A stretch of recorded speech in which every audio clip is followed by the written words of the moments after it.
გიორგი ვაშაძეს.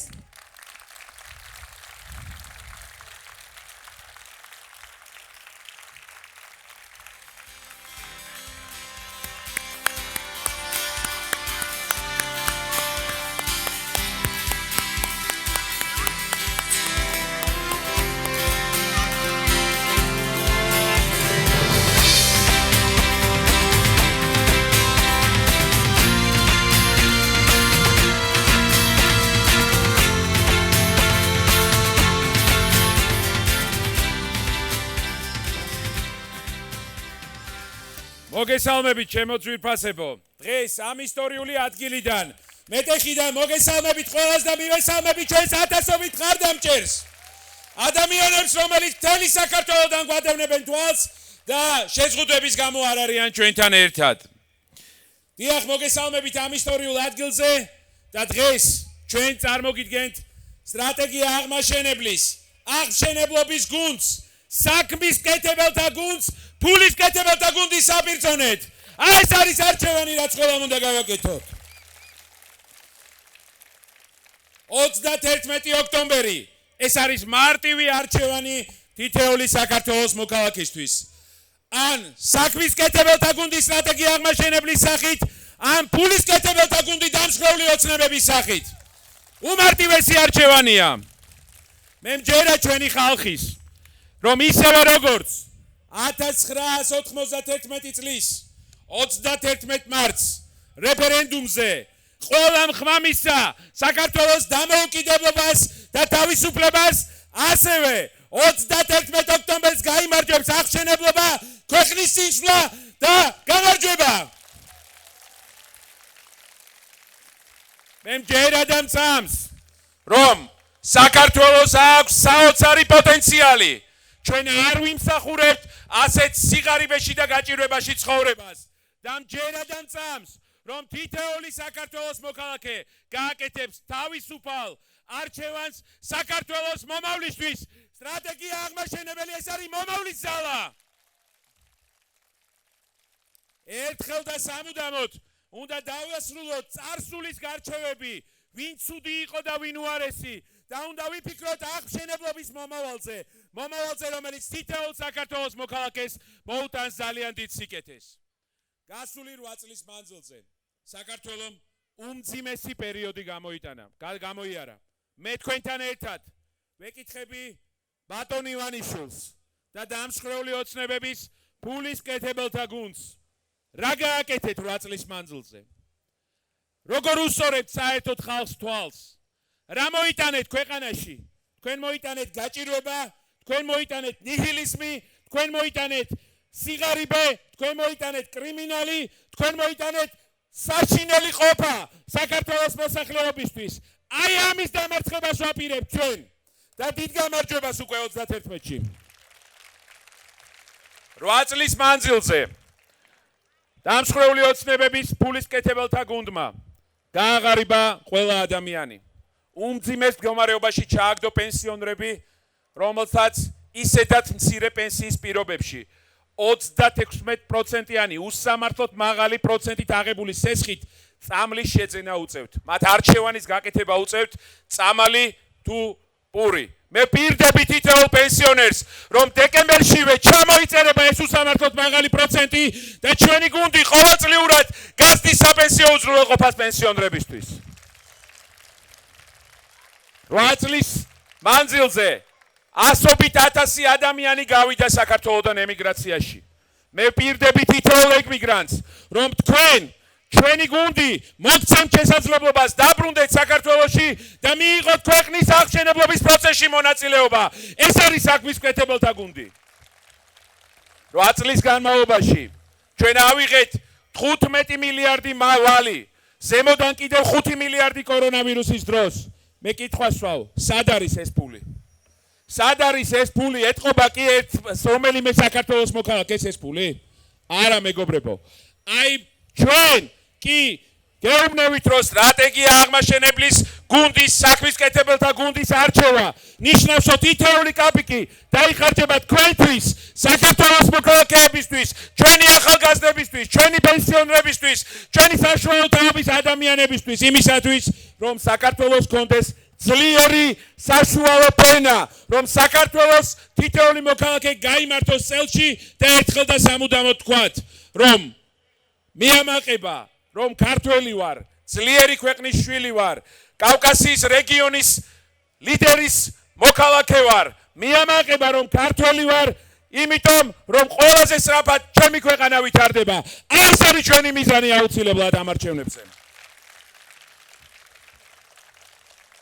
უამრავი ტყუილი, რომელიც ჩვენ გვესმის ივანიშვილის და მისი ფულის მაკეთებელთა გუნდის მხრიდან, მაგრამ დღეს მინდა უფრო მეტი ვისაუბრო პოზიტივზე. დღეს მეგობრებო, მე პირდებით, რომ ჩვენს გუნდთან ერთად დღე და ღამე ვიმუშავებთ, 24/7-ზე ვიმუშავებთ იმისთვის, რომ სამაგალითო გახდეს მთელ მსოფლიოში ის სწრაფი განვითარება, რომელსაც თითოეულ ოჯახში მოვიტანთ ჩვენ და ჩვენი საქმის მკეთებელთა გუნდი.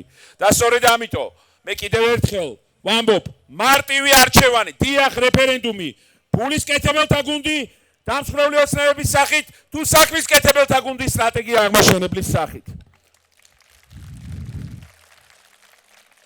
მე მინდა ეხლა წარმოგიდგინოთ ჩვენი თანაგუნდელები და სიმბოლურად აი აქ თითო აგურის დადებით დავიწყებთ აღშენებლობის პროცესს და დიახაც ეს არის ჩვენი მიზანი, რომ თითოეულმა საქართველოს მოქალაქემ თითო აგური დადოს ქვეყნის აღშენებლობაში.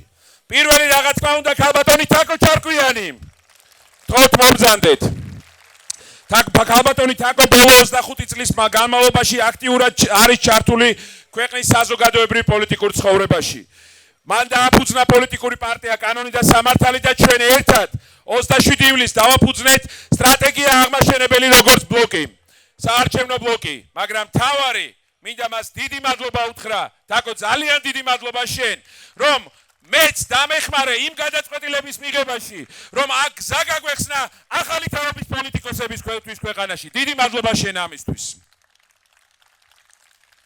მეგობრებო, ეხლა დავასახელებ ჩვენს თანაგუნდელებს, რომელთა შერჩევის ერთ-ერთი პრინციპია პროფესიონალიზმი, სუფთა წარსული და სამშობლოს სიყვარული. აი ამ სამი პრინციპით და პრინციპულად თქვით, რომ ახალი ადამიანები ქალბატონ თაკოსთან ერთად გადავწყვიტეთ, მხოლოდ ახალი ადამიანები პოლიტიკაში, ახალი ენერგია, თქვენ ეხლა ვერ ნახავთ ძველ სახეებს ჩვენთან. ბატა მანჯგალაძე არის პროფესიით იურისკონსტიტუციონალისტი. გააჩნია კანონშემოქმედების ფართო გამოცდილება. სხვადასხვა დროს ის მუშაობდა ახალგაზრდა იურისტთა ასოციაციაში, საქართველოს პარლამენტში, თავდაცვის სამინისტროში. მაგრამ ჩვენთვის პარლამენტში პატა იქნება ჩვენი კანონშემოქმედებითი ჯგუფის მთავარი ქვაკუთხედი. ის არის სტრატეგია აღმაშენებლის იდეის ავტორი და გენერალური მდივანი. თეონა აკუბარდია, ბრიტანეთის თავდაცვის სამეფო კოლეჯის წევრი, ლონდონის კინგს კოლეჯის მაგისტრის საერთაშორისო უსაფრთხოების და სტრატეგიის სპეციალისტი. თეონა არის დამფუძნებელი, არის ლექტორი თბილისის სახელმწიფო უნივერსიტეტში და არის დამფუძნებელი სტრატეგიული ანალიზის ცენტრის. და რაც თავარია, თეონას დარწმუნებული ვარ, რომ კონკურენტიც კი არ ყავს ეროვნული უსაფრთხოების საკითხებში და თავდაცვის სფეროში. ის სწორედ ამას და სამართალდამცავი ორგანოების რეფორმას უხელმძღვანელებს ჩვენს გუნდში. მინდა გაგაცნოთ ჩვენი ახალი თანაგუნდელი ბესო ბარქაია. აქვს საჯარო სექტორში მუშაობის 22 წლიანი გამოცდილება. ის არის ეკონომისტი და ფინანსისტი და ის გააძლიერებს ჩვენს ეკონომიკურ ბლოკს. ის მუშაობდა რეგიონების განვითარებაზე, ინფრასტრუქტურაზე და დიდი მადლობა ბესოს, რომ მან გადადგა ნაბიჯი პოლიტიკისკენ. სერგო ჩიხლაძე, მეგობრებო, ამავალი ვარსკვლავი ქართული პოლიტიკის ჯანდაცვის სპეციალისტი, მაგრამ არა მარტო, ის არის პროექტის მართვის სპეციალისტი, ის არის ნიუ-ორლეანის ტულენის უნივერსიტეტის კურსდამთავრებული. აქვს ჯილდოები მიღებული ამერიკის პრეზიდენტის, ვიცე-პრეზიდენტის და სახელმწიფო მდივნის სახელით. რაც თავარია, სერგო უხელმძღვანელებს ჩვენს ჯანდაცვის გუნდს, რომელიც დიდ რეფორმებს გააკეთებს ჯანდაცვის სექტორში.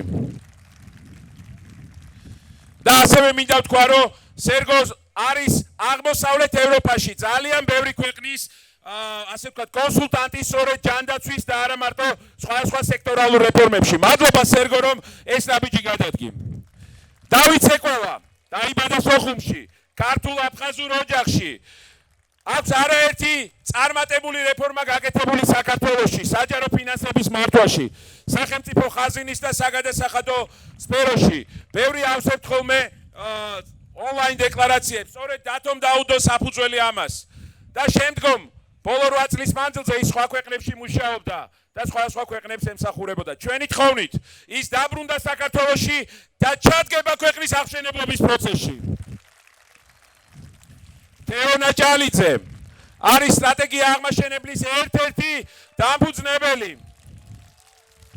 თეონა, რომელიც მე არ მეგულება საქართველოში სხვა ადამიანი, რომელიც ასე ახლოს იცნობს სოციალურად შეჭირვებული მოსახლეობის, შეზღუდული შესაძლებლობის პირების, პენსიონერების პრობლემებს. დღე და ღამე მისი ტელეფონი აქვს ყველა სოციალურად დაუცველს. და სწორედ ამ ღირსების გამო ის არის ჩვენი ამაღი თანაგუნდელი და ის არ მოგცემს არც ერთი წამით შეჩერების უფლებასო ვემსახურეთ ხალხს. შემდეგი მინდა გაგაცნოთ ჩვენი ეკონომიკური ბლოკის კიდევ ერთი ნათელი წარმომადგენელი ლევან ჭიჭინაძე. ეკონომისტი, 20 წლიანი პროფესიული სტაჟით, ღირსების ორდენოსანი, იყო ფინანსთა მინისტრის მოადგილე, მუნიციპალური განვითარების ფონდის აღმასრულებელი დირექტორი. არაერთი წარმატებული პროექტია გაკეთებული საქართველოში და ის შემოუვარდა ჩვენს გუნდს და გაამყარა ჩვენი გუნდი. სწორედ მისი შემოყვანილია საქართველოში მაგალითად ლოტის და პეგასუსის ავიაკომპანიები, რომლებმაც პირდაპირ გზა გაგვიხსნეს ევროპისკენ. გია თევდორაძე არის სტრატეგია აღმაშენებლის იმერეთის რეგიონის ხელმძღვანელი, მაგრამ გია და გულწრფელად მინდა ვთქვა, გია არის იშვიათი გამონაკლისი რაიონის მერებს შორის და ის იყო ქუთაისის მერი, რომელმაც საკუთარი ადგილი დაიმკვიდრა საერთო ეროვნულ პოლიტიკაში. როგორც წესი მერებად ნიშნავენ ხოლმე ადამიანებს, რომლებიც არაფერს აკეთებენ. გია არის ადამიანი, რომლის დროსაც ქუთაისში გადავიდა პარლამენტი, მასთან ერთად გავაკეთეთ ქუთაისში იუსტიციის სახლი და ძალიან ბევრი ინფრასტრუქტურული პროექტები. ის ჩვენს გუნდში რეგიონალურ განვითარებას უხელმძღვანელებს. გიორგი ცობეხია, ახალგაზრდა ადამიანი, უფლებადამცველი, ადვოკატი, ის იქნება თითოეული საქართველოს მოქალაქის უფლებების დამცველი ჩვენს გუნდში და რაც თავარია, ის თვითონ დევნილების ოჯახიდან არის და იქნება დევნილების ხმა ჩვენს გუნდში. მადლობა გიორგი, რომ შემოვერთი ჩვენს გუნდს. ნანა ტოხვაძე, სტრატეგია აღმაშენების სანადამფუძნებელი, ჰუმანიტარულ მეცნიერებათა დოქტორი, ფილოლოგი, არაერთი სამეცნიერო სტატიის ავტორი. ნანას აქვს საერთაშორისო პროექტებზე მუშაობის გამოცდილება. ჩვენს გუნდში ნანა ხელმძღვანელობს განათლების მიმართულებას და დიდი მადლობა მას, რომ ჩვენ ავაწყეთ საოცარი სამუშაო პროცესი განათლების ექსპერტებთან, მასწავლებლებთან, სკოლის დირექტორებთან, პროფესორებთან და სწორედ ის იქნება გარანტი, რომ ჩვენ საგებულო ვალდებულებების განათლების სფეროში შევასრულებთ. ასევე ნანა აქტიურად მუშაობს ჩვენს ემიგრანტებთან და მათი დაბრუნებისთვის საქართველოში. თამთა შამათავა, სტრატეგია აღმაშენებლის პოლიტიკური საბჭოს წევრი. თამთა არის თსეო ჟურნალისტიკის მაგისტრი მასობრივი კომუნიკაციების საკითხებში. 2014 წლიდან არაფორმალური განათლების კუთხით მუშაობდა სხვადასხვა პროექტებში. პარალელურად თამთა იმყოფებოდა პოლონეთში ძალიან დიდ საგანმანათლებლო კურსზე და მისი დახმარებით ჩვენ ავაწყეთ ურთიერთობა კრაკოვის, კატოვიცას, ვარშავის მერიებთან და იმ გამოცდილებას ჩამოვიდანთ აქ. თამთა ხელმძღვანელობს ტურიზმის მიმართულებას ჩვენს გუნდში, რომ განვავითაროთ შემდგომში ტურისტული სექტორი. დავით თოფურია, პროფესიით არის თეოლოგი. 2006 წელს მან დაამთავრა თბილისის სასულიერო სემინარია. ის აქტიურად არის ჩართული მნიშვნელოვანი კულტურული რელიგიის ძეგლების მშენებლობა რესტავრაციაში. დავით თოფურია იყო აბაშის საკრებულოს ხელმძღვანელი 2014 წლებში. ის არჩეული იყო ამ თანამდებობაზე და რაც თავარია, არის სამეგრელოს ხმა ჩვენს გუნდში და არის სწორედ რეგიონალური განვითარების ერთ-ერთი მთავარი შემოქმედი პროექტების. კაბატონი მანანა ჯებაშვილი მინდა გამოვყო ქალბატონი მანანას დიდი დამსახურება სამედიცინო მიმართულებით საოცარი თანამშრომლობის ფორმატის ჩამოყალიბებაში ექიმებთან, პროფესორ მასწავლებლებთან. ის არის მედიცინაში სამივე სფეროში, კლინიკა, განათლება და მეცნიერება. გარდა ამისა იყო მე-6 მოწვევის პარლამენტის წევრი და ჯანდაცვის მინისტრის მოადგილე. არის საქართველოს პარლამენტართა საზოგადოების თავმჯდომარე. დიდი მადლობა ქალბატონ მანანა, რომ ჩვენთან ხართ. შემდეგი არის ანა კობახიძე. ანა არის უზადოდ ნიჭიერი იურისტი. ჩვენი გუნდის ახალგაზრდა წევრი, რომელსაც აქვს საჯარო და არასამთავრობო სექტორში მუშაობის 11 წლიანი გამოცდილება. ნანა ხელმძღვანელობს საარჩევნო საკითხებს ჩვენს გუნდში და ასევე აქტიურად მუშაობს სასამართლო რეფორმის საკითხებზე. დიდი მადლობა ანა, რომ ჩვენთან ერთად ხართ. ლაშა დიაროვი. მოველოდი ამას, იმიტომ რომ ჩვენი ახალგაზრდული ფლანგის ლიდერი. ლაშა არის იურისტი, სისხლის სამართლის მაგისტრი. ამჟამად დოქტორანტურაში სწავლობს. ლაშა არის სტრატეგია აღმაშენებლის ახალგაზრდული გუნდის ლიდერი, მათი წარმომადგენელი ჩვენს გუნდში და რაც თავარია, სწორედ მისი უშუალო მონაწილეობით ყველაზე დიდი ახალგაზრდული ფრთა სტრატეგია აღმაშენებლის გუნდს. მადლობა თქვენ ახალგაზრდებო ყველას. ქალბატონი თამილა ჯაფარიძე, ფილოლოგი, პუბლიცისტი, არაერთი კვლევებისა და წიგნის ავტორი. დიდი მადლობა ქალბატონო თამილა, რომ შემოუერთით ჩვენს გუნდს. ძალიან ღირსეული ქალბატონი ბრძანდებით და სწორედ თქვენ იქნებით ხმა ქართული კულტურის ჩვენს გუნდში. დიდი მადლობა ქალბატონო თამილა. გიორგი ხაბურძანია არის პროფესიით იურისტი. მას გააჩნია საჯარო და სამოქალაქო სექტორში მუშაობის 11 წლიანი გამოცდილება. გიორგი ხაბურძანია არის სამოქალაქო მონიტორინგის ცენტრის დამფუძნებელი. ის იქნება ერთ-ერთი მთავარი ანტიკორუფციონერი ჩვენს გუნდში. არ მისცემს არავის ფულის კეთების შესაძლებლობას ქვეყანაში. და გამოკვეთილად მინდა ვთქვა ჩვენი უფროსი წევრი ბატონი ედნარ მგელაძე. აქვს მრავალწლიანი გამოცდილება ინფორმაციის აღრიცხვისა და დამუშავების ანალიზის კუთხით. მინდა გავიხსენო, რომ როდესაც სამოქალაქო რეესტრში დავიწყე მუშაობა, ერთ-ერთი პირველი ტექნოლოგიური მიმართულებით, ვისაც შევხვდი ბატონი ედნარი იყო. და სწორედ მისმა ალგორითმებმა, მისმა საუბარმა გადამაწყვეტინა, რომ ტექნოლოგიებისთვის უნდა მიმექცია განსაკუთრებული ყურადღება. დიდი მადლობა ბატონო ედნარ და დიდი მადლობა, რომ დღეს ჩვენთან ერთად ხართ. მეგობრებო, აქ კიდევ არის ჩვენი არაერთი ძალიან ძლიერი თანაგუნდელები, რომელთან ერთადაც ჩვენ მოვდივართ ერთ-ერთი რამით. გვინდა რომ საქმე ვაკეთოთ ქვეყანაში. გვინდა რომ ქვეყანა წავიყვანოთ წინ.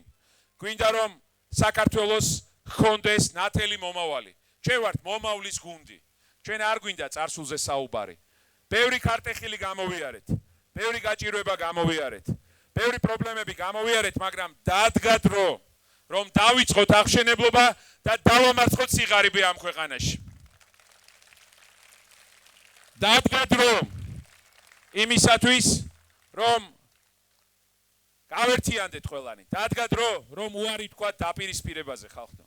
დავიღალეთ ხომ, ყველანი დავიღალეთ, ჩართავ ტელევიზორს და მთავარი საუბარი არის, ვინ ცუდია, ვინ უარესია.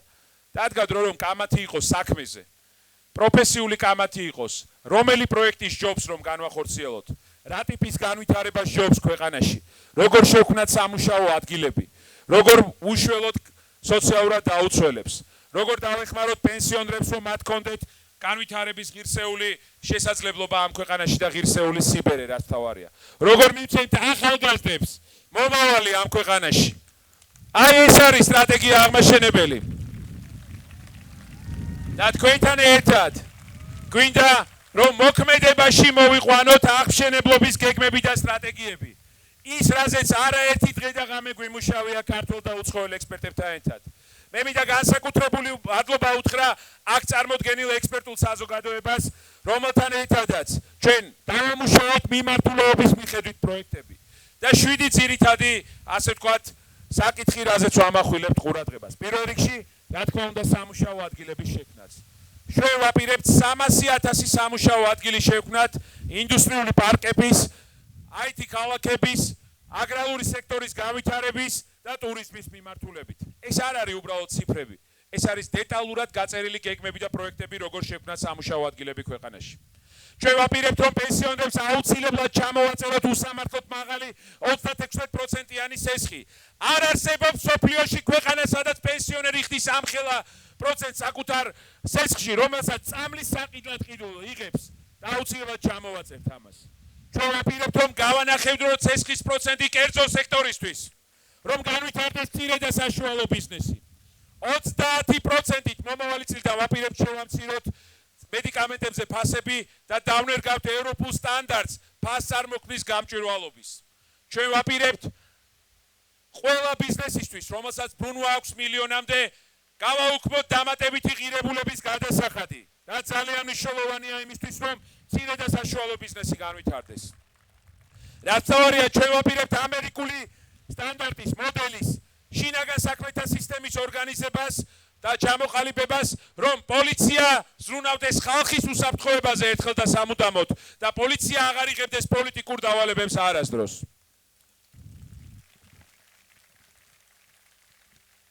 ჩვენ ვაპირებთ უზრუნველყოთ სამართლიანი მართლმსაჯულება. ვაპირებთ ჩამოვიყვანოთ უცხოელი მოსამართლეები, ხოლო პირველი ინსტანციის სასამართლოში პირდაპირ არჩევნები გავაკეთოთ მოსამართლეების, რომ ერთხელ და სამუდამოდ კანონის უზენაესობა იყოს გარანტი თითოეული მოქალაქის განვითარების, საქართველოს განვითარების და საქართველოში ინვესტიციების შემოსვლის და ბიზნესის განვითარების, რაც ძალიან მნიშვნელოვანია. და რაც თავარია, ჩვენი მთავარი დაპირება სტრატეგია აღმაშენებლის არჩევის შემთხვევაში საქართველოში დამთავრდება შუღლი და გაუტანლობა და ერთადერთი რაც იქნება საქმის კეთება და კიდევ ერთხელ საქმის კეთება. მე მინდა ეხლა ჩემი ბოლო აგური დავდო ამ საქართველოს რუკაზე და ესე თითო აგურით უნდა ავაშენოთ მართლაც ქვეყანა და მანამდე სხვათა შორის ალბათ შეამჩნიეთ ეს ასე ვთქვათ სიმბოლო, რომელიც აქ გვაქვს. ვიფიქრეთ, რა შეიძლება ყოფილიყო აგურთან ერთად აღშენებლობის სიმბოლო და ვფიქრობ, რომ ხშირად დაგვინახავთ ხოლმე ესეთ ფორმაში. ესეთ ფორმაში იმისათვის, რომ ვიშრომოთ და ვიმუშაოთ ყველამ ერთად და დანაგუნდელებს ხოლმე აიღოთ ხელში ეს ასე ვთქვათ